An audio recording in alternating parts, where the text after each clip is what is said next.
नमस्कार friends, welcome to UPSC उत्कर्ष। मेरा नाम है पूजा द्विवेदी। दक्षिण पश्चिमी मानसून आखिरकार आ चुका है, साथ ही साथ इसने एक नया रिकॉर्ड बनाया है। पिछले 133 साल में जितनी बारिश नहीं हुई थी, अब जाके बेंगलुरु में ये रिकॉर्ड टूट गया है। पर्टिकुलरली अगर हम बेंगलुरु की बात करें या फिर हम केरला की बात करें, तो केरल में सबसे पहले दक्षिण पश्चिमी मानसून मेनलैंड इंडिया से आता है। पर ये मानसून आता क्यों है हर साल, ये भी हम जानने की कोशिश करेंगे from the perspective of this examination. Specifically अगर हम जीएस मेंस पेपर 1 की बात करें, यहाँ पे क्वेश्चंस बनते हैं। तो शुरू करते हैं। हाल ही में बेंगलुरु में लगभग 111 mm बारिश हुई। अब इसने जून में एक दिन में हुई सर्वाधिक बारिश का 133 साल पुराना रिकॉर्ड तोड़ दिया है। पिछले 2 दिनों में बेंगलुरु में 140.7 mm बारिश हुई, जो जून में होने वाली औसत 110.3 मिलीमीटर बारिश से अधिक है। दक्षिण पश्चिम मानसून में कर्नाटक पहुंचने पर भारतीय मौसम विज्ञान विभाग ने शहर के लिए येलो अलर्ट जारी कर दिया है और आईएमडी ने बेंगलुरु के लिए अगले 48 घंटों में आमतौर पर बादल छाए रहने और मध्यम से भारी बारिश और गरज के साथ छींटे पड़ने का अनुमान भी दिया है। अधिकतम और न्यूनतम तापमान 30 डिग्री सेल्सियस और 20 डिग्री सेल्सियस है। मतलब काफ़ी हद तक अभी आप देख रहे थे कि कंटिन्यूसली टेम्परेचर्स बढ़ते चले जा रहे थे।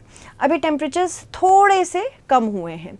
टेम्परेचर्स थोड़े से कम होने की वजह क्या है कि भाई ऑफ कोर्स अगर हम बात करें बारिश की, बहुत बड़ा वाटर साइकिल एक बहुत बड़ा रोल प्ले करता है।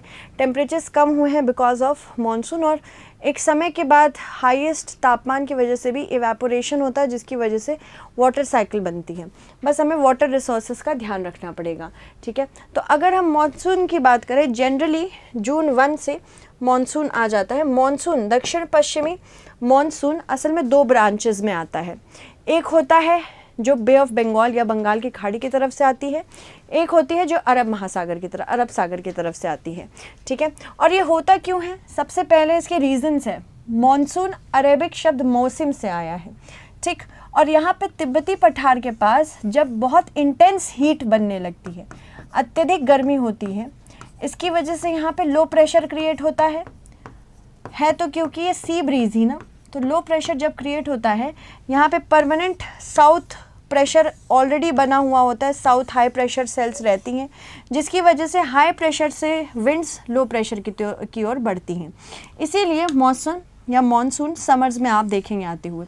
पहली ब्रांच जो अरब महासागर की तरफ से आती है, जैसे ही यहाँ भिड़ती है, केरल में सबसे पहले आपको बारिश देखने को मिलेगी, केरला में। फिर उसके बाद जो बंगाल की खाड़ी है, वो बांग्लादेश और नॉर्थ ईस्ट इंडिया की तरफ बारिश कराता है। तो 2 यहाँ पे ब्रांचेस हो गए, एक अरब सागर की माफ़ कीजिएगा, और एक बंगाल की खाड़ी की। तो अरब सागर की जो आती है ब्रांच, सबसे पहले केरला से टकराती है। उसके बाद अगर हम बात करें केरला के अलावा Andaman and Nicobar islands, India में ऐसी यूनियन टेरिटरी है जिनके पास सबसे पहले मॉनसून से बारिश पहुंचती है, ठीक है। और भी बहुत सारे रीजंस हैं। यहाँ जो माना जाता है कि अरब सागर वाली जो we can call it branch है मॉनसून की, ये ज़्यादा इंटेंस होती है। क्यों? क्योंकि यहाँ पे थार मरुस्थल रहता है। थार मरुस्थल बहुत ज़्यादा गर्म हो जाता है, यहाँ पे भी इंटेंस हीट होती है, लो प्रेशर क्रिएट होता है, जिसकी वजह से हाई टू लो विंड्स जब जाती हैं, इधर वाली जो बारिश होती है ज़्यादा इंटेंस होती है।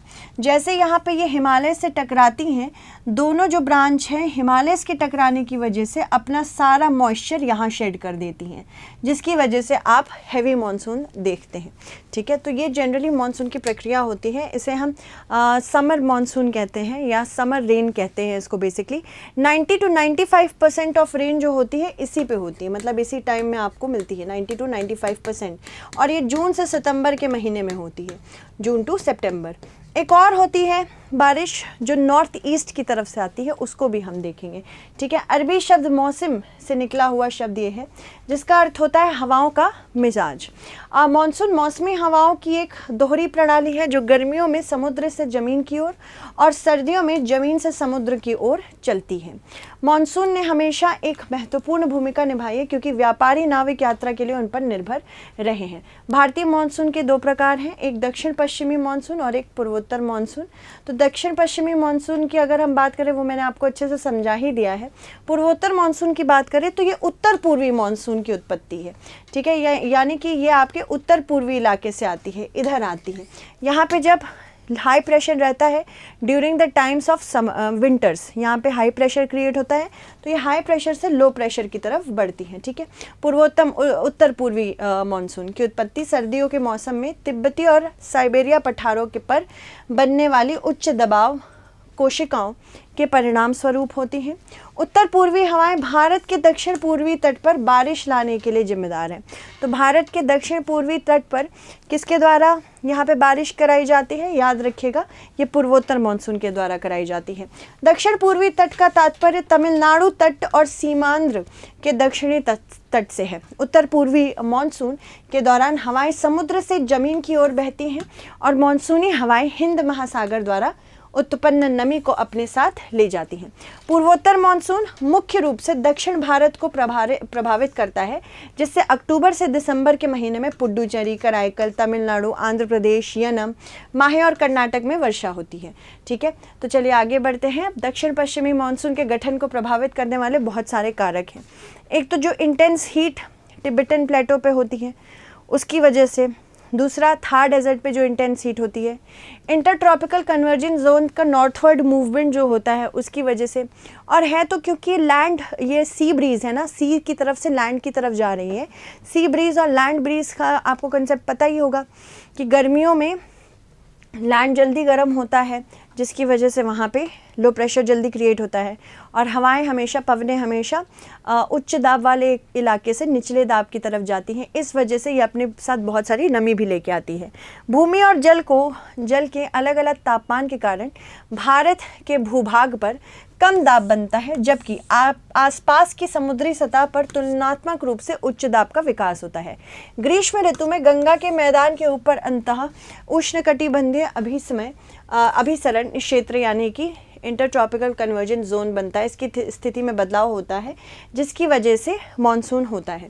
हिंद महासागर के ऊपर लगभग 20 डिग्री दक्षिणी अक्षांश पर, अर्थात अगर हम मडगास्कर के पूर्व में देखें, मडगास्कर के पूर्व में, ठीक है, तो मडगास्कर के पूर्व में देखें तो यहाँ उच्च दबाव वाले क्षेत्र की उपस्थिति पाई जाती है। अब इस उच्च दबाव वाले क्षेत्र की तीव्रता और स्थिरता भारतीय मानसून को प्रभावित करती है।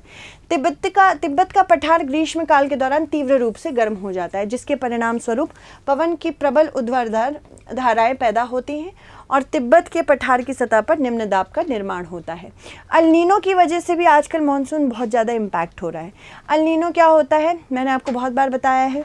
अगर हम बात करें अल नीनो की, तो ये प्रशांत महासागर के पूर्व क्षेत्र में चिली और इक्वेडर, साउथ अमेरिका के पास अचानक से जो गर्म हो जाता है पानी, और वो व्यापारिक पवनें पूर्व से पश्चिम की तरफ नहीं ढकेल पाती हैं। इसकी वजह से वहाँ पे एक ऐसा मैकेनिज़्म शुरू हो जाता है जहाँ जो वो कॉन्स्टेंटली पूरे विश्व के क्लाइमेट को इम्पैक्ट करता है, क्योंकि वहाँ जनरली ऐसा होता नहीं है।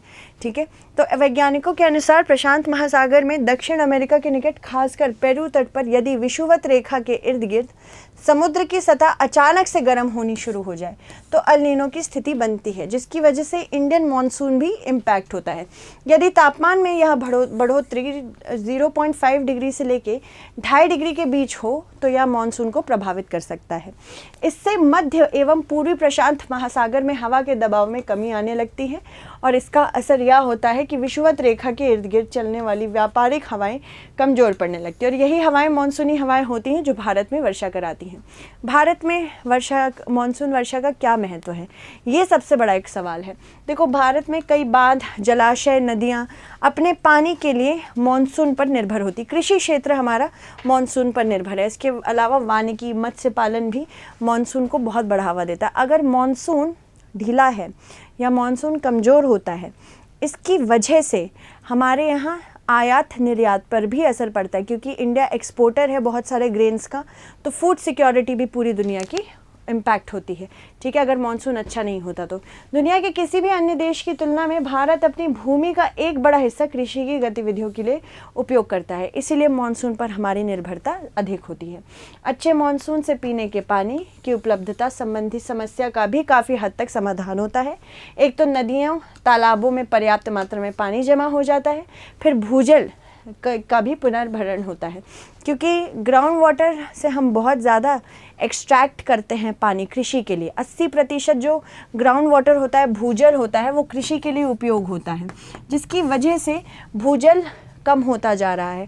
अगर उसे रिप्लेनिश होना है तो उसको इम्पॉर्टेंटली मानसून पर ही निर्भर होना पड़ता है कि वापस से रिप्लेनिशमेंट यही मिलेगा। मानसून की बारिश जहाँ एक और खेती बाड़ी, जलाशय, नदियों या और तालाबों को भरती हैं, वहीं दूसरी ओर भीषण गर्मी से तप रहे देश को भी राहत पहुंचाती हैं। चलो एक मेंस रिलेटेड क्वेश्चन देख लेते हैं, इससे क्वेश्चन आ सकता है। मानसून से आप क्या समझते हैं? दक्षिण पश्चिम मानसून के गठन को प्रभावित करने वाले कारकों पर संक्षिप्त टिप्पणी कीजिए।